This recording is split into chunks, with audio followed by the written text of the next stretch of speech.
Okay, tonight we have Stefanie Paige Belson, and she's like a. If you ever read Marvel comics, you know about Doctor Strange. Well, with HPI, Halo Paranormal Investigations, she was our Doctor Strange. So she's all into the mystical Right. arts and everything else, tarot card reading, psychic medium, the whole works. And we've been on a lot of investigations. She went to New Orleans on her own, and she's going to be talking about that. And also, too, she was involved with me and a group of people with Halo Paranormal Investigations on the Leonard Lake Charles Ng serial killers who killed over 33 women, videotaped it at Wilseyville. And she'll tell you about that. And also, too, she was on another investigation with me in Truckee. And there's one little sad story about a dog, and I'll tell you about that later. So, Hi, Stephanie. Scorpio, right? You bet, baby. Yeah, my son is November 15th and the mom was November 5th. Yeah, we have a vibe. Yeah, so now I'm just well, I'm a paranormal investigator, like, and me and Paul, we met like 10, 12 years ago, but I was doing a paranormal show, a cheesy paranormal show like James Brown going ghost busting. And so Paul was humoring me. Fun. He'd watch it. And he said, "Hey, let's go on some, investigations." And so we started doing so many other things. And you know how involved he is. So he would always be gracious and include me and stuff. So our friendship just grew. But I've been a SAG actor. Like I used to do sitcoms when I was a kid. I used to like to do music and stuff. The highlight was working with James Brown or Jimi Hendrix's brother. That's like kind of some of the highlights. And Fun. I've always been in school. I love languages. I love math. So that's about it. And I'm a father. oh, you didn't mention WKRP Cincinnati.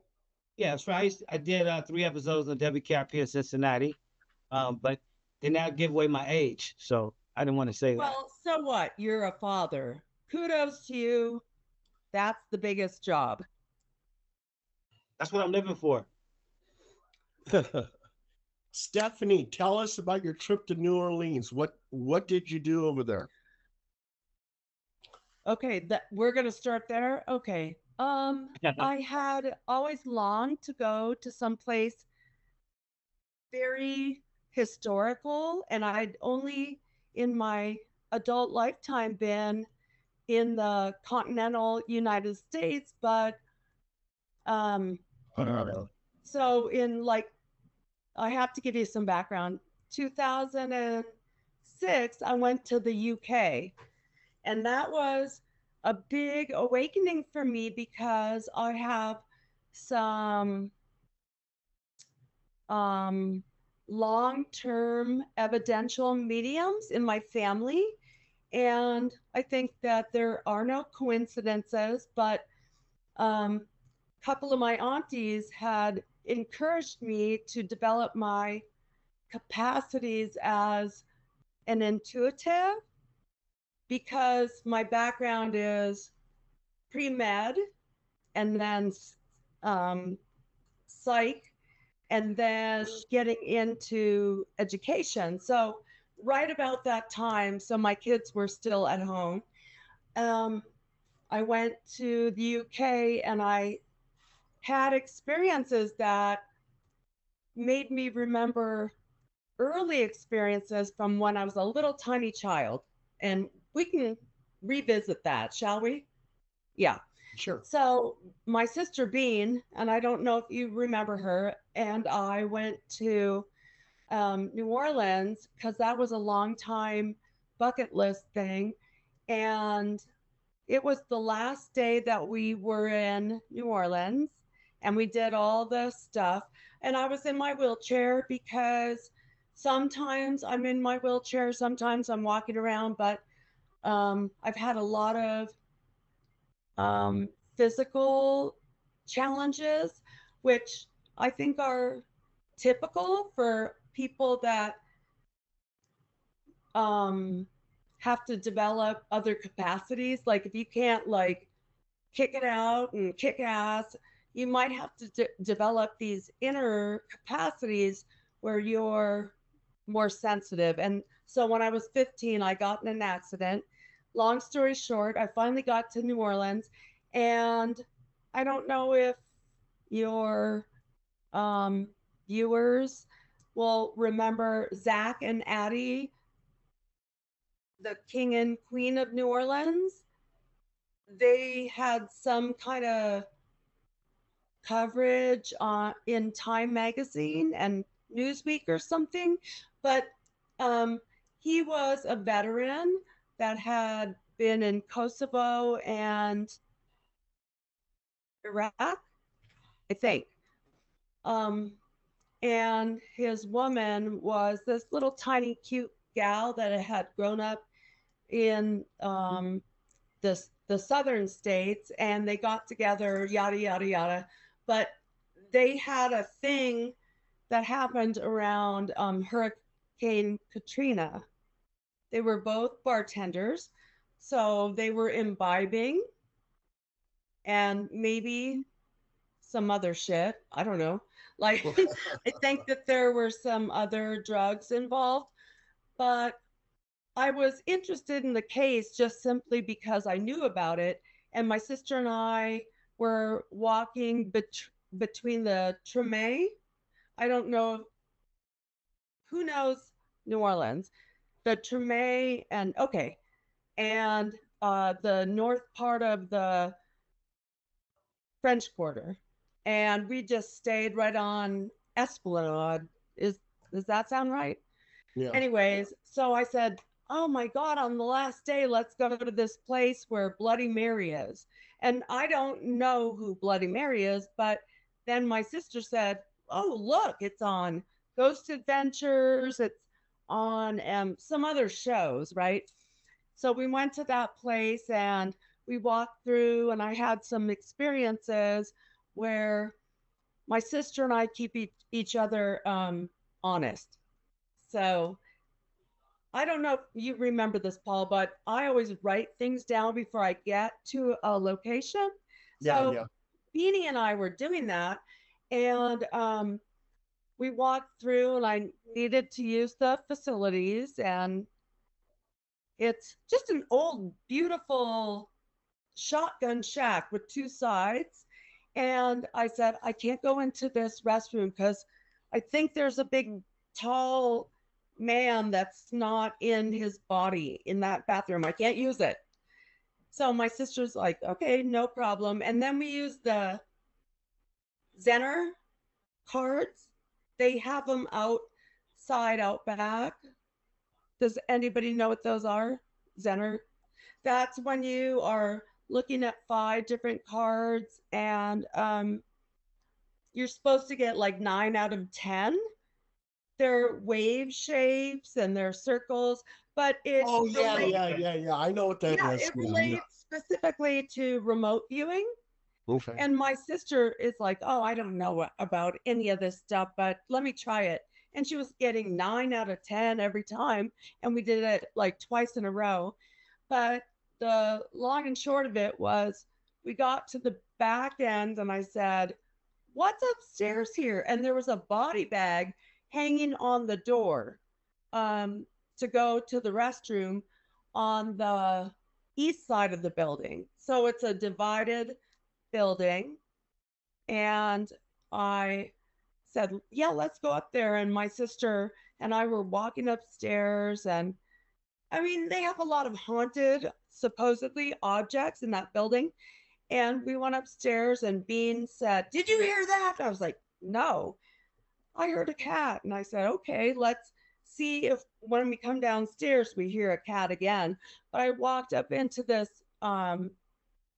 apartment, and I had told Bean about Zach and Addie before we even went there. And I said, let me use this restroom on the upstairs east side. And is this too much information if I say, ripped off my pantaloons and I sat down to take a leak, and my sister said, oh my God, somebody's touching me on my ribs and that kind of thing.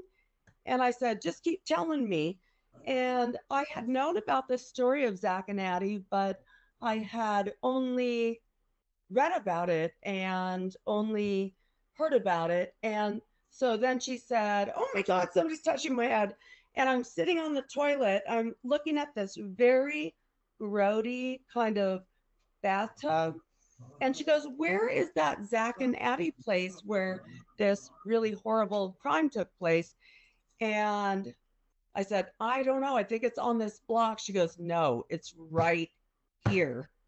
And so for me, my sister not having any claims to be psychically inclined, she had those two moments, and I was sitting next to the bathtub going, "Oh my God, this is the bathtub where he like, yeah." So that was a thing that happened. But I mean, one of the things I think about is, what if I had to do that for somebody that was having serious problems in their personal home?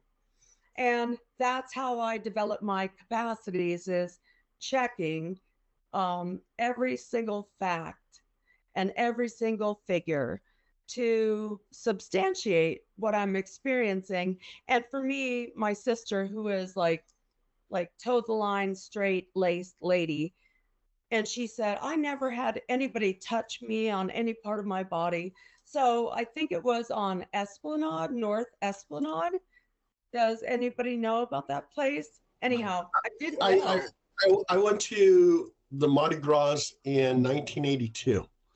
And in fact, I got lost at the Mardi Gras. So that is one crazy place. Yeah. But Well, yeah, there's a and lot of energy. oh yeah, when I think of New Orleans, I think of Mayfair Witches and Rice and Interview with Vampire. Yeah.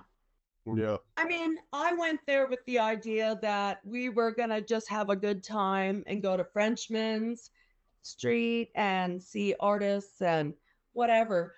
But I think I'm good at protecting myself in terms of intense energies. But yeah, that's it. That's what I got so far. Well, is Zandine, before I hit her up on another question, did you want to ask her anything? Oh no. So those are like some of the most compelling moments for you. I mean, recently, yes. Yeah, yeah, yeah. Yeah, But if that's I go all the way back, we could like talk about how I got involved. yeah. Oh, yes, yes, yes. Tell us how you got attracted to the paranormal. What gravitated you towards the paranormal? So as a young person, I had experiences that made me think I was not in full charge of my mental faculties. And I lived in Queens. I was born in Brooklyn, New York. And Ah, the elemental beings that Oh, Brooklyn. I Biggie think I Smalls. saw back then, right, um, were very clear and apparent to me. So the long and short of it was, I told my parents what I was experiencing. And the first were like not friendly beings. They were from a 2.5-year-old, 3-year-old's mind, they were skeletons in my crib. And that put me off being open to anything. And I had a couple of experiences like that. But then shortly after those experiences, when I see these little skeletal, and they seem scary to me at that age range. After that, I saw these little elemental beings that look like cartoons. I know it sounds crazy, but I I think now that I know more than I used to know, um, they look like cartoons in terms of elemental beings that lived in New York City between 1963 and 1967. And so my path has been most specifically looking at the elemental beings and how they relate to scripture, how they, Christians, scripture, um, like more Hebrew and Judeo-Christian scripture. And so my background is most specifically multi-denominational occultism. So Are you familiar with the Hebrew Bible? yes, yes, I went to Hebrew school and Hebrew day camp. Okay. Well, that's cool. Hey, also too, Zandine, she had a wedding in which it was fairy oriented. There was a bunch of fairies. Well, yeah, elemental. Yeah. Yeah. Yeah, tell about that. Tell about that. Let me get a drink of water real quick. Oh, okay. Yeah, so anyway, she had a wedding where people were dressed up as elementals. So yeah, that was kind of interesting, and never been to a wedding like that. And that was in Truckee. Yeah. Wow. Right. Yeah. But okay, Stefanie, tell us about the Leonard Lake Charles Ng investigation. Oh, sure. You might have to like prop me up.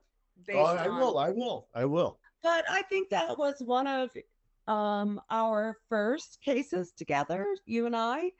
And I was not well situated in my abilities as an intuitive quite yet. But what I learned from the aunties that I have, I just wrote down what I was seeing and feeling, and I presented that to the group. And the thing that was most significant to me was the photographs we had. I don't remember who took those photographs. Do you? Well, I remember Holly DeLauder, who happened to be the secretary of Sylvia Brown. She came with us. So you and her, I think, collaborated, and you determined where the cabin was. Right. And later on, I had it confirmed, and this is in the town of Wilseyville. And it was confirmed that they were correct. That's where the cabin was, and they tore it down. And this is where Leonard Lake and Charles Ng, two serial killers who collaborated, they killed 33 women, videotaped it. Yeah. And children, one child. Yeah. And also too, Holly had told me, she goes, if you take a picture right over here, you'll get some kind of apparition. So I took We did though. Yeah. And there was a picture of a mist in the shape of a human. And for me, coming in like as a newbie at that time, I was thinking about, the photographs my sister took as a professional, and I kind of held them up against those photographs. And that's not her jam. Like I said, even in New Orleans, she is not skeptical in terms of the fact of spiritual life, but for me, I've had to develop it as a healer and a person that's come into folks' homes. And she's like, I cannot explain this. Like when we looked at the pictures of the Charles Ng, and we were at the lake when we had that picture. Yeah. And yeah, that was a really, really, actually pretty creepy investigation. I mean, and the townspeople didn't even want to talk to us. They were kind of shunning us away. Yeah. Right. Oh my God. Tell us about Truckee. Well, Truckee, as you know, I mean, every place has its own history.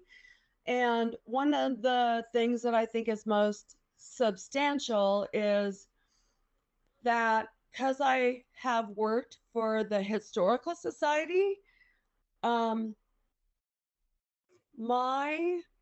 ideas don't always like dovetail or sync with the highly privileged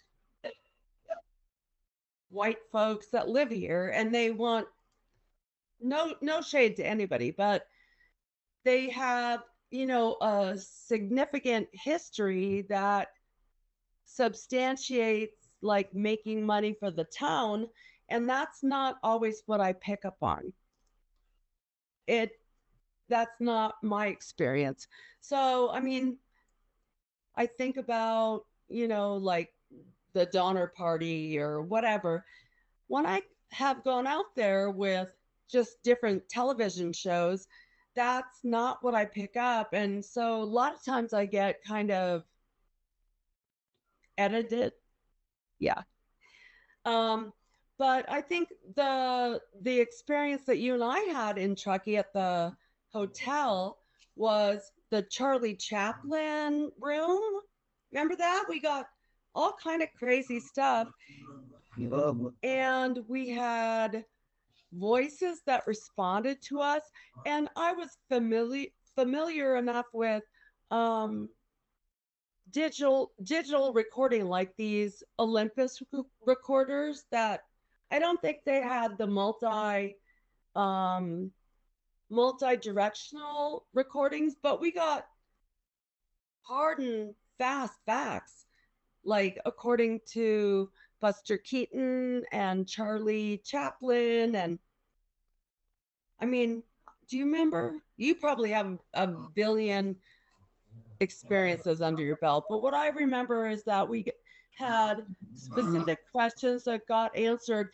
And at that time, I think I was especially skeptical. What? Okay, this is okay. What I remember about Truckee, we had that. The dogs are in the background playing, but anyway, when we got to Truckee, something I think it was like almost 30 people signed up to go on this Truckee expedition. Zandine, you would have fun.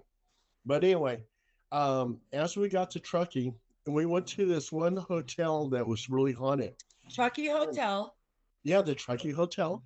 And this guy who was a cowboy, he goes, I just don't believe in ghosts. I just come here to watch you guys do what you do.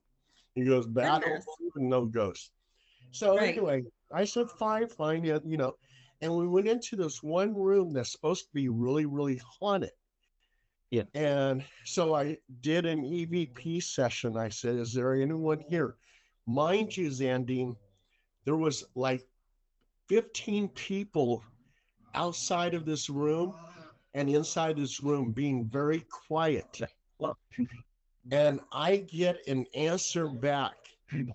And the entity says something crazy. He says something like, well, I'm going to whoop your ass or something like that. And he's talking to the guy who stays in that room, which is the cowboy dude. Right. So like 3 o'clock in the morning, I'm seeing the cowboy dude walking up and down the hallway. And I said, hey, how come you're not in bed asleep? And he goes, I can't go in that room. It's haunted. And now he's a believer. Yeah. Right. But anyway, as we're doing our little expedition and everything, and I think we're walking up towards the cemetery, a very tragic thing happened. Yeah. This guy brought his dog with us. He's a former police officer. And as we were walking, his dog fell over a cliff. In the canal. Into the canal. Hard cement. But you know what? That is the pathway of the old historical Trout Creek. So I don't know if that makes any difference, but. That was sad. I mean, I had no clue that I was walking into a death trap for a dog. I mean, even us, if you don't see it, we could have fell into the canal, and they didn't even warn us or tell us anything about it. And we went up to the old cemetery. Remember the Catholic, the Pioneer? I almost stopped the whole thing because of the dog thing. But the guy who owned the dog, he was taking it to the vet, an emergency thing. He says, no, Paul. He says, these people paid for it. continue on. I said, all right. Right. Yeah. Mhm. Well, That's I have some amazing photographs that, as a skeptic myself, not that I'm skeptical about the spiritual world, I'm not. I'm so on par with that. But sometimes when we used to go out, if we go back 20 years, people are like really like revved up to get like evidence. And for me, that's subjective, right? Like some people might be super fanatic about they're going to get something specific. And um, when we went up to the cemetery, Julie Limos, is that right? I think so. Yes. Yeah. So this is so far back. She was taking photographs, and I think we just had like those little digital cams back in those days. And I was not a big believer in like orb activity unless we could substantiate it. And we had like great zigzag crazy things coming out of the top of um tombstones. That was the thing that, besides the voices that we recorded, um these big zigzags coming out of the top of tombstones at the old Catholic cemetery. And I mean, I don't have those experiences so much anymore. To me now, it is incumbent upon me to look at my personal spiritual development, to free up all of the elemental beings that are under dominance, let's say, from, I think a lot of people talk about demons now. Is that a thing? It It is. that sounds like Ghost Adventures. I mean, everything is a demon. But to me, all of us are responsible. Me personally, I'm responsible to keep my side of the street clean. And if I don't have the values and ethics of being free of fear, I don't mean being cautious. I mean, there are a lot of frightened people that I have worked with over the years that I think that they're bringing certain elements into their own environment. And I think making sure that folks that call me up are feeling empowered and not fearful. That's my most recent and most important task. I mean, I don't think healthy fear is bad, but I think that we have a lot of reactivity in the world. We have a lot of division in the world. And that makes me think about how I can best serve the folks that come to me. So I only have a little small handful of folks that I still do readings for, and a small handful of folks that I do physical bodily cleansing for. But we are so divided now. That makes me nervous. And where do you think paranormal is headed for? I mean, at one time you could turn on the Travel Channel and you had all these different paranormal shows. Now they're all gone except for one. I know. So what is happening? Was it just a trending thing, or Yes. is people just not interested anymore? Well, I think it was trending, but it was because people were opening up spiritually and they're looking for a path forward. Let's just say that. They're looking for I don't like to use like very hardcore terms like moralistic or value-based or ethics-based, but I think it really makes a difference. So for me, I've always been very sensitive to spirits of the past. So whether they're my ancestors or whether they are other people that, like, they call me up and they say, this is what's happening in my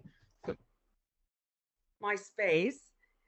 I think my job is to inform them in such a way that they can make decisions on their own, because each of us has spiritual equanimity and spiritual balance. But I think that's hard these days, right?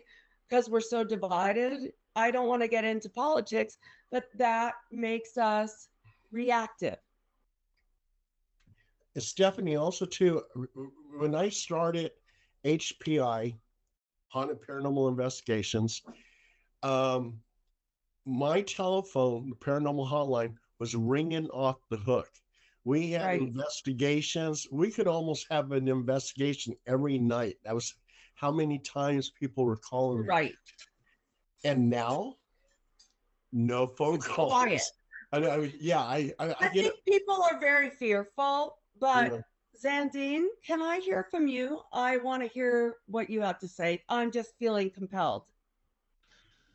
Now, I think that with quantum computers, not just AI, but with quantum, in every field Yes. that's coming up, that it can, everything is so expanded. People are getting information so fast that, like, the average ghost or haunting movie doesn't even scare you anymore. I mean, people are just, I would even say it's beyond desensitized. I think it's like when you start talking about aliens, demons, most people, they're calling aliens demons and demons aliens. So that But thing is they kind of are worried. They're just scared all the time. so, What do you think? I know some people, I'm probably am desensitized to it, but I know people are, um, it seems like they're questioning like a bigger question, like, not does this exist now? Like, why aren't we told about more about it? So it's like we're deeper into the cycle than, say, when I was a kid, people might have saw The Exorcist, or Abby, or Close Encounters might be, been one of the more intriguing movies. So now, I mean, with effects and CGI and stuff that they can do, like, right in the open space, magicians, illusionists, it's just it takes a lot more to, I think, move people's needle. Also, I was Yes. gonna ask you, when you get in trouble, or spiritually, what scared you? And if you get in trouble, who do you reach out for? Who do you pray to? Uh, when you have, say, maybe you're going through things in life that are bothering you, or when you get supernaturally scared. Um, I I mean, this might even be controversial for some people, but so when people talk about Christ, I think they have only a one-way, narrow tunnel vision. And I was raised in a multi-denominational background. Okay. So when I say a Christed energy, I'm not talking about Jesus in the Bible exactly. What I'm talking about is the energy that incarnated when that being came into this earth. And I think we're past that now. And for me, what I think is about, for me, the etheric body. So the etheric body is the physical that we can't see, like electromagnetic energy that runs through us. And so I try to align myself with that, but it's not about like some Christy Jesus. You have to be like, this is the only way you're gonna get saved. Because I was raised in a Judeo-Christian background, but I was also very interested in Eastern religions, which might include the ideas of reincarnation and the recycling of our physicality. Let's just say, like, I don't want to be too science based, but like my idea is that we are eternal energy and we keep being recycled. And my job, to me, I can only speak for myself, that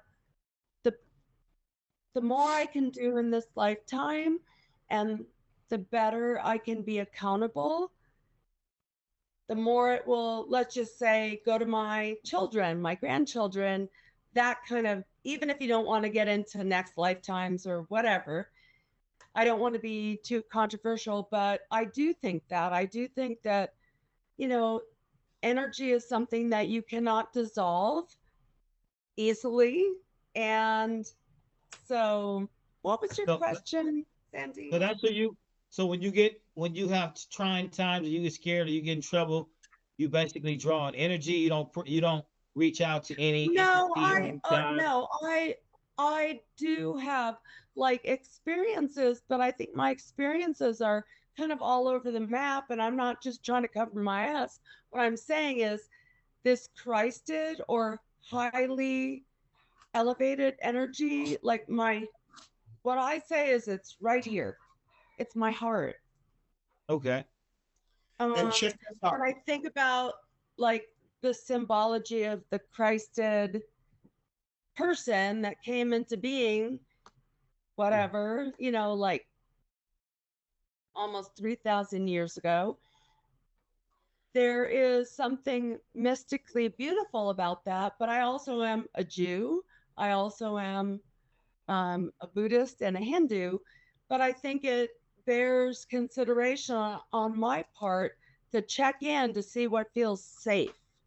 Like, so I'm working right now with the elemental beings that are on the planet, and one of the things I came across was I think that some of the electromagnetic fields that we're dealing with put into hold on into imprisonment some of the elemental beings that are just part of our natural world. I know it's controversial, but if you have all these computers and electricity and all these things, I have been in the last, let's say, 10 years trying to protect myself from these enslaved elemental beings. Is that too crazy for the show? And check this out. Stephanie was talking about that. One of the things that probably attracted her to come to HPI is that we were multifaceted with different religions. We respect the occupants' religion. So we had people at that time, that we had so many people. We had cleansers for Jewish, Christian, Wiccan, voodoo, yeah, actual voodoo. Well, that's my training. I mean, yeah, Baptist, Buddha, Miwok Indian, Greek Orthodox, Catholic, which is me, Hindu. And check this out. We had this one lady, she was a federal police officer, and she actually, her mother was a voodoo queen, and she learned how to do voodoo. And we had 2 cases that were voodoo, and she did a voodoo cleansing and was successful. Well, I mean, I think that the tipping point is fear. Fear is a very strong and formidable emotion when it comes to human beings. And I don't mean to say be cavalier, like, oh, who the fuck cares? I'm totally safe. I think that the scholarly investigation of many world religions and bringing, I would say, in the last 45 years for me, science into the mix. Because, like I said, my first major was pre-medical stuff. And because of my injuries, I've thought about, like, yeah, how does the human body work, and how does that affect the way people's thoughts and feelings evolve? And for me, that is the bridge that gaps those two things.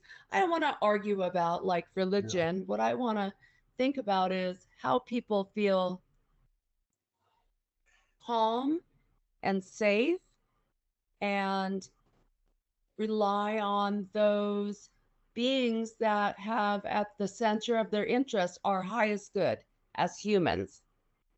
That's it. You know, and it was so funny. And I worked with this one ghost hunting group, and we did a home that had Hindu beliefs.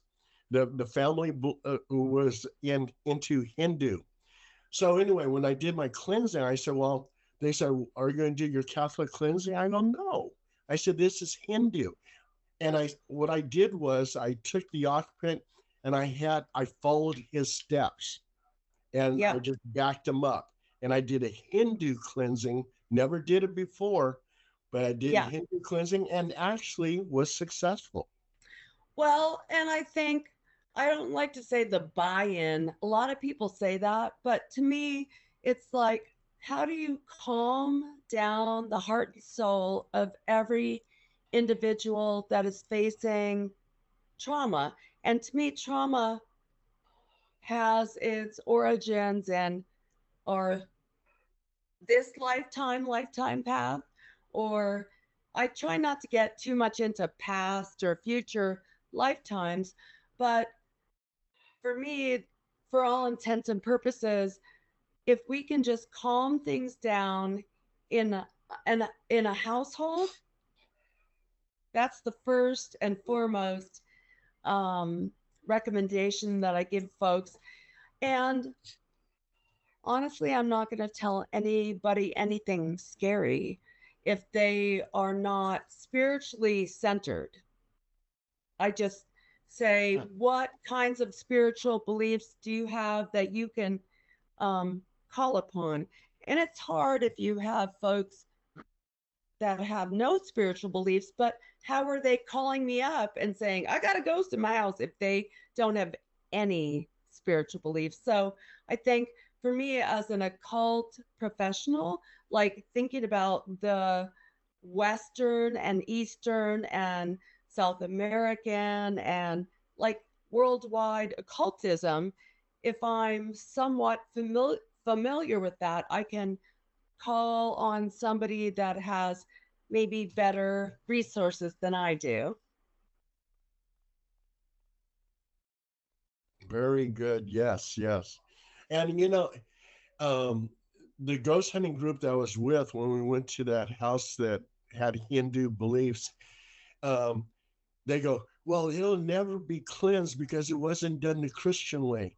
I said, so you're going to force your Christianity on people who believe in the Hindu ways? You mean like the help giving team said that? It was just a ghost hunting group that came along with HPI, and they knew I did Catholic blessings and they did Christian blessings, and so they thought they can go stop it. That's what I say. Yeah, do a Christian cleansing at a Hindu house. Yeah. You just don't do that. But anyway, I talked to a lot of ghost hunting groups. In fact, we get a lot of ghost hunting groups on this channel, and a lot of them have been telling me their phones are not ringing off the hook either. So they're not getting any investigations. So we might have gone past the peak of paranormal whatever. I think we're past that.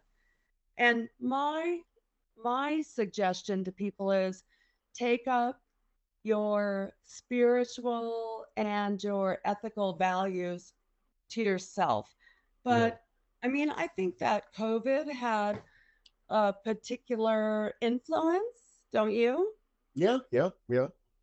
But I'm not an expert. I'm not a professional. All I can do is go in and hear about the people that have a specific challenge and say, what kinds of spiritual ideas do you have that might give you armor? That's Hey, what I. yeah, and also too, Stephanie, you went to England, and I when I did. and when I went to England, Um, everything's haunted. Westminster Abbey, Piccadilly Square, Stonehenge. I saw Stonehenge. That was so cool. Jack the Ripper candlelight tour. Um, Wow. yeah, Yes, I went to all these places. Did you go to these places too? I did. I did. And I think that my capacity to believe in myself has been I'm now in my sixth decade. It's been ever evolving. But for me, I mean, my personal mission is to rectify the curses that are on the land of what people call America or North America. To me, it's like this idea that there was so much bloodshed here. I don't know if you remember when I would say, I hate to say it's another Native American thing that I can't deal with, but coming from California, there's a lot of bloodshed and bloodshed across the entirety of the North American continent. And I think we are trying to get our bearings based on those mishaps. Stephanie, I'm trying to not be political, but yeah, if you want to if you want to look at what might be happening right now in the US, I mean, so first of all, there was a complete genocide. So any place that I used to go, I used to get these land-based Stephanie, I wish Phil was here because he wrote a book about that. It was called City of Blood. He's talking about Sacramento, and well, that's he talks about wherever I go, I get that coming in. And I have to be sort of like discretionary about it. But then the other thing I think about is secondary to, like totally decimating the culture that lived here. So, First Nation humans. And then, secondly, enslaved people. Like the only folks I know that are Black or brown skinned people, well, especially Blacks or identifying as Black, are people that did not say, yes, I'm coming here for my piece of the American pie, anybody can make a go of it. And so for me, thinking about like, I don't want to be controversial, but what I'm saying is there's a lot of blood under our feet, all of us, no matter if we did it or we didn't do it. We are trying to rectify and ameliorate that kind of negative energy, and that's what I'm sensitive to. well, yeah, that's so true. I mean, there's bloodshed everywhere, you know. Um, But when I'm thinking about like the difference between like the UK or Europe or whatever, this new world or whatever you want to call it, we have a lot to atone for, and I think we're paying for it now. Crazy town. That's yeah. where we are right now in Well, terms even of like Sutter's Fort. I mean, you think about John Sutter. He treated the Indians and everything else really horribly. So yeah, I mean, it's just a lot of bloodshed everywhere. Yes. Well, when she said about well, see, even the history is off. When you have institutions like the Smithsonian Institute and things that or people that misconstrue the timelines, you can never right. verify. You can never verify anything. And a lot of people are starting to realize that all the slaves didn't come from Africa. I mean, there's already black people here. And the thing is, there's a lot of Right. traders that it But made sense were to they them. anybody here of their own volition? That's the difference. Like, did you say, hey, I want to get up and get up on Right. Like that is not our, as far as I know, our brown and black American culture. That's not how it went. And I think that the economics were built on the backs of black and brown people. And until we acknowledge that, we're still going to be paying. And that's what I see from the perspective of a medium. I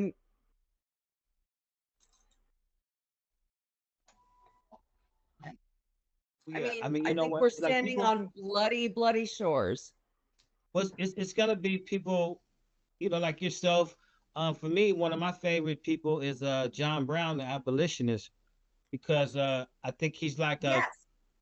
you know, an indicator of like millions of people that felt like he did. They just don't tell you about him. So, but in the same time, you know, there's black people like me, where I grew up in the inner city, in the ghetto. I don't call it the inner city, but Where are you people from? call it that. I grew up in the Fillmore, San Francisco, California, and Oakland. Okay, So well, I I was feel born in more in the Oakland, and I Fillmore. moved. I feel more in the Fillmore. So I went to college in San Francisco, Okay. and I feel like I didn't know what I had, but I had a lot of energetic interruptions in that place. And being a young person, 16, Yeah. 17, 18 years old in San Francisco and Emeryville, I had a In lot of Reveal. like anxiety and things that disrupted me around, yeah, just like I would say that they are archaeological digs, and so go on. I'm Well, sorry. yeah. No, that's fine. Cause I really was listening to what you have to say, cause you are, you know, I guess. But just to let you know, when I say different, like for me, if I get on the 22 Fillmore, the bus that goes, since you know San Francisco, I do. um, yeah, like if it would be an older white lady or Chinese lady on the bus, they ride that bus, and I get on, and it's like some dude that's not giving up his seat, you know, where the elderly people sit in the front of the bus. I would always have problems with that. And I tell the guy, I say, excuse me, young life, you're not gonna give up your seat for the old lady. You see, she's, you know, she's trying to ride the rodeo. It's like, what for? So you better mind your own business, in like that. And I said, and then you see the arm getting ready to cock, and before it's going, you just take off on them, and that, you know, the shit it jumps off so much like that so fast. But the people know, hey, look, this dude was trying to help. So usually when the police come, they'll be talking to that dude, and they won't say But guess nothing. what? There are people that are 100% profiled for that scenario. And that's how I came up, like in the 80s and 90s, right? If you're in Emeryville, I mean, I hate to say it, like Alameda. I mean, there's some streets in Alameda. If it says 25 and you got 27, you could literally Yeah. get pulled over if you're right. And see, me as a black, like I had parents that were police officers, but no, you can't tell that when a cop stops you. Only way they could tell my background is like how I It's talk to not them. going to help you one bit. No, it's not. And you know what? I'm not gonna even mention my parents because, you know, chances are if I'm doing anything or it was infraction, whatever it is, the first thing I'm not gonna say is, oh, my mom or my dad. That, you know, because that job was something they used to pay their bills. It's not like a regular police No, officer. and and your folks probably had the total line plus Oh, my 10. mother. Oh no, my mother. She had black dolls with the head cut off. Said "Bang, black bitch, you're dead," and they put holes in the card. Said "Bang, black bitch, you're dead." So I mean, this is That's our own family. bullshit, right? Yeah, yeah. And So I one of mean, the things that I think I'm 35 years lucky of that about, shit. 35 years what? of that. 35 years of that. Yes.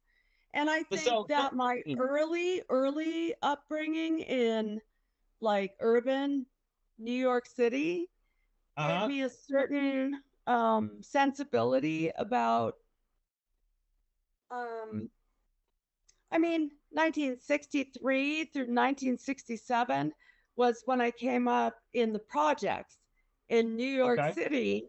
And I Okay. think it gave me a certain sensibility, but it was also at the time that I was having these crazy visions of things that were happening. So I think I had to make it all work together. And one of the best things that happened was Paul was very welcoming and opening to me as a newly developing evidential medium. So because I was having things happen when I was young, and I told you I saw these little freaking like little people from different ethnicities, and my family thought, right?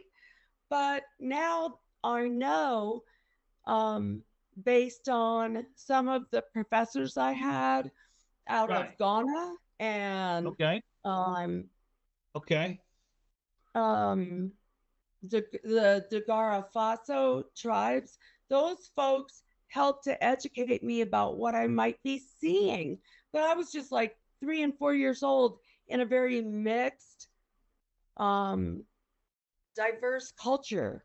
And I didn't know what I was seeing at that time, but I lived in the projects in New York City. Like I said, You said 63 Brooklyn. Wow, Subaru, that's crazy. Brooklyn's wow. right. Biggie Smalls. But what? He said Biggie Biggie Smalls. Small. That's the rapper from Brooklyn. How did you get into the Right. elementals?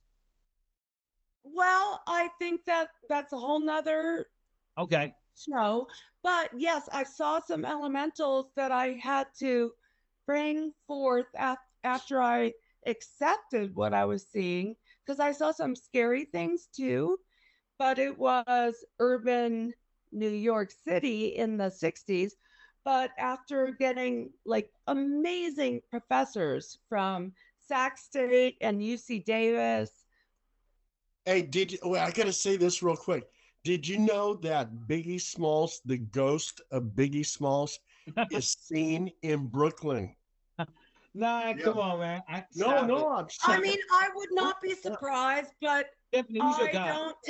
I don't take it on like faith unless I know the person that says like this is something that's happening. Yeah, you trust but verify. Who's your guy, Stephanie? I don't know what I can say about that. Hmm. I feel like the universal Okay. intelligence is my in, informer, Okay. The universe. but I do not discount anybody's religion. I don't, because I think that they all, um, and I'm not sure if you guys know about theosophy and anthroposophy, but it follows the course of every root race and root religion throughout the course of global history. So I don't discount anybody. The thing that I think that for me is um, the yardstick to measure is how people show up. That's it. How people actually show up, how they are showing up and bringing their truth. And believe me, I've had my big time struggles, my big time challenges, but I want to be transparent. Even as a person that brings healing and um, agency to do healing for each individual, I think that I can't come in and do some hullabaloo and fix it. I don't think that's possible. I think that each individual that is struggling with something, it is their own inner path that will help them to get clear of whatever struggles they're having happen. But Zandine, would you ask me again after I've answered that? Like you said, who's your blah blah? What do you think about what I said? Um, I don't think you don't have a guidance sense of a pantheon that anybody has. I don't know who if you got really scared or you couldn't pay your bills or your child or or Yes, a loved one you're praying for, like who are you I can praying to? Or, answer. yeah. Yeah, I could say I'm working on the northern path right now, like, so the pantheon of the Northern Path, but my early experiences were more equatorial or Southern, like South American, Okay. African, south of the equator, indigenous, um, Australians. And so that was my early study. But I also was brought up in a family that was Jewish and Lutheran Christian. So those didn't mesh. So I had to do some educating of myself to make my connection to whoever's up here clean. I have to be clean. I have to be ethical and moralistic and kind. And I'm not always perfect, but I just say, hello, angels. You got the Christ energy coming in? Like, that's who I want. But I'm not like a Jesus person. I'm not. But I do think there's an important piece of historical history, like that says, well, why did that Christ being come here? I don't know. But I think for me, Christ is here. Here. Like, I don't know what's right, but I know if I come from my heart energy, it's not my head, it's not my guts, it's right in the middle. Hey, Stephanie, my brother Andy got into the Jewish religion, and then one day I see him, and he's got the little cap on his head. But what's that cap signify? Yarmulke. Well, I would think that it would be like similar to anyone that has those practices that protect the crown chakra. Yeah.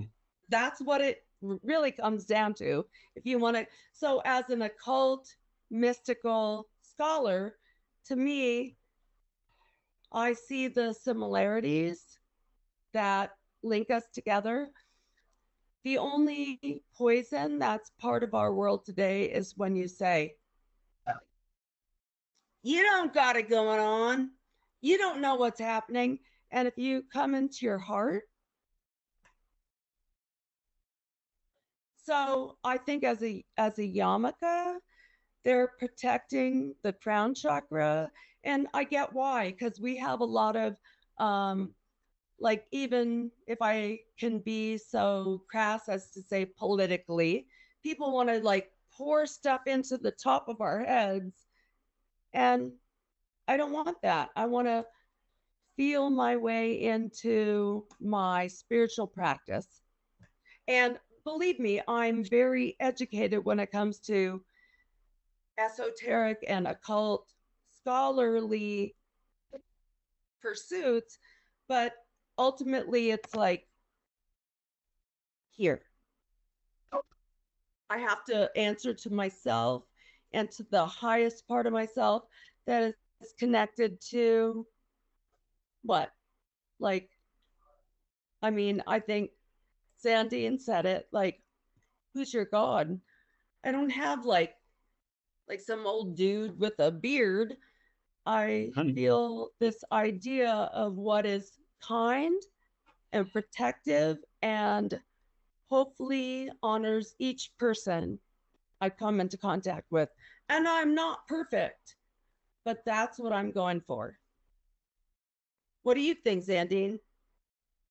Well, you know, that what you're saying, like the world, anybody that since the beginning of time, even the most primitive tribes that have had the supernatural experiences or not, they've tried to live with what they call no blemishes. You know, live like you said, the best you can.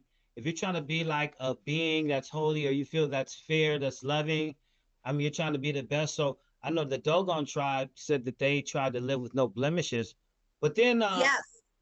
for me, when I'm thinking about like what's real and what's not real with all these different religions and people, you know, you have so many ways of tracing it, and people, you know, your best friend will tell you what you believe in is BS, and you're thinking what he's wrong. But where I really kind of draw the line is, for me, if I'm asking that question, I look at like the rich people, that have enough money to lose their soul or not believe in anything.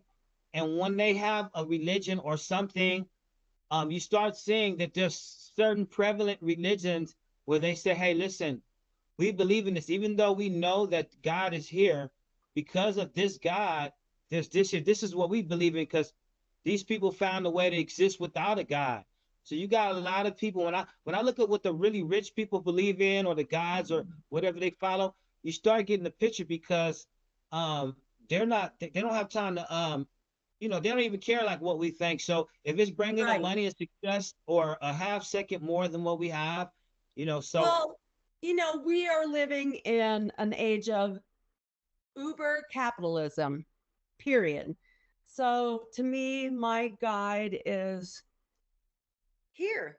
Like, that's all I can say. I don't give a hoot what somebody looks like on the outside of their body, but I think that capitalism has gotten way out of control, yeah, and modernity, being super modern, is not the path forward. So, if that can answer your question about, like, I just say, all those beings that have at the center of their intention my highest good.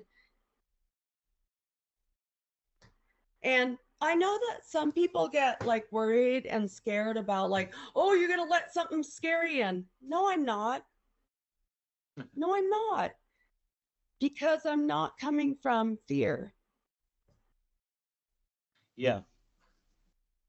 Well, right now we got something going on because this country was based on some kind of religion, and then you have fear from religion or your God.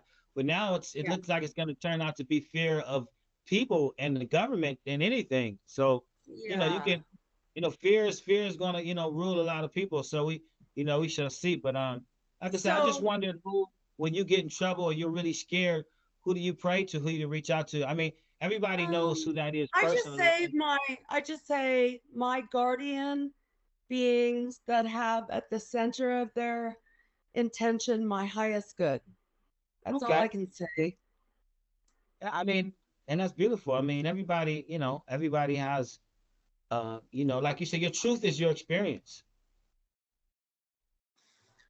And I do think that in terms of like historical religiosity, I think about that because as a occultist scholar, I have had to weigh out different like mysteries, Yeah, yeah. right? Like to me, Right. the mysteries are, Paul, you're coming back on. Is it time? Yeah. Are we? Yeah, we're done, right? Oh, I couldn't hear. Hold on. Paul, is your mic on, Paul? Turn your mic on, Paul. Thank you. Yeah, we're up for the hour. Stephanie, it was Okay. fantastic having you on. Tell us, how can people reach you? Spiritual touch healer. Well, they can Google that. Yeah. Oh, okay, okay. All But right. it's one of those websites where people are like, "Oh, it's not protected." But you can look me up under Stefanie Paige Belson CMT also. Okay, So, cool. And what do you have to tell the people watching this show? um build your inner hut, your inner protection against fear. I like that. Like Yeah. that. Good advice. So, well, thank you, Stephanie. Thanks for having me on. It was so fun and so nice to meet you, Zandine.